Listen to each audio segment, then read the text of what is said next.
जल जीवन है, इसमें कुछ कहने की अतिशयोक्ति नहीं। मैं जनक नंदिनी जानकी माँ सीता के मायके का, उनके जन्म स्थान का हूँ, भगवान राम के ससुराल वाला हूँ। हमारे भी वहाँ से 4 नदियाँ निकलती हैं नेपाल से।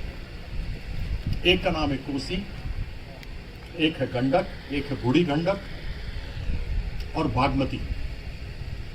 वह नदी हमारा जीवन है, उत्तर बिहार का, जो मिथिला पुराने जमाने में कहा जाता था। वहां पर पानी को रोकने का बड़ा प्रयास हुआ और वह अंतर्राष्ट्रीय स्तर का था। मैं 3 बार सांसद रहा और उसकी लड़ाई पार्लियामेंट में लड़ी और यह देखा कि उन चारों नदी का पानी न रोका जाए। आज भी वहां से वह पानी चलता कल चलता चला जा रहा है।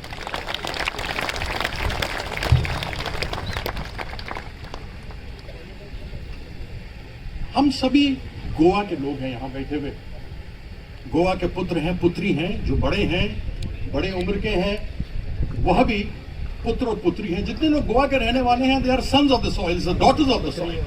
मैं गलत तो नहीं कह रहा? जब हम पैदा होते हैं तो अपनी मां की छाती से लग के दूध पीते हैं और वही सारा जीवन होता है उस बच्चे का। लेकिन जब बड़ा होता है, स्कूल जाता है, कॉलेज जाता है, पढ़ाई लिखाई करता है, उस समय उस बच्चे को मालूम नहीं होता कि वो डॉक्टर बनेगा, इंजीनियर बनेगा, प्रोफेसर बनेगा, राजनीति में जाएगा। लेकिन वहां स्कूल में, कॉलेज में या कहीं भी जाता है तो उसके लिए मां का दूध तो सब जगह होता नहीं, वो जल ही उसका जीवन होता है।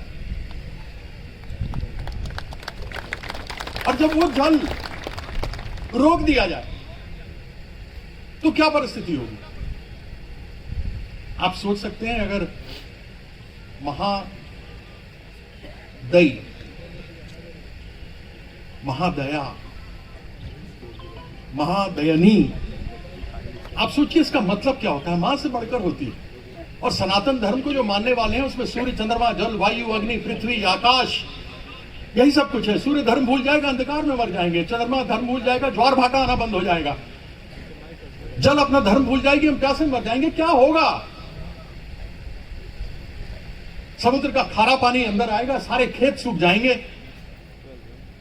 जिस गोवा में हम लोग आते हैं, जिस गोवा के इतने बढ़िया लोग हैं, अच्छे लोग हैं, बाहर से आते हैं, केवल देश से नहीं विदेशों से लोग पर्यटक यहां आते हैं। यहां की नदियों की मछली, जो लोकल मछली, स्थानीय मछली होती है, छोटी वाली, मुझे खाने का बड़ा आनंद आता है।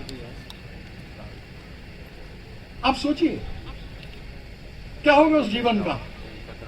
इतने सारे जो नेशनल पार्क हैं उनका क्या होगा? यहां जो आते पर्यटक हैं उनका क्या होगा?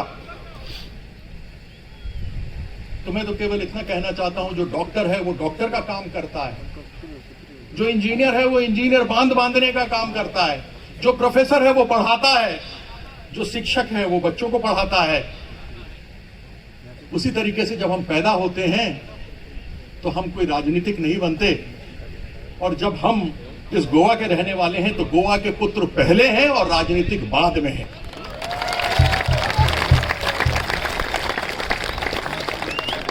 इसलिए गोवा की बात को देखते हुए यदि महाराष्ट्र और कर्नाटक के बीच में कावेरी के पानी के बंटवारे को लेकर लड़ाई हो सकती है, अगर वहां पर कर्नाटक की जमीन, जो कुछ एक बीदार जैसी जगह है, जिसको की मांगती है महाराष्ट्र की ये हमारी जमीन है, और वहां पर दोनों पर एक ही सरकार है जो यहां पे सरकार है, लेकिन वहां के विधायक अपनी जगह के लिए अपने ही पार्टी के विरोध में लड़ते हैं। इसलिए मैं आह्वान करूंगा,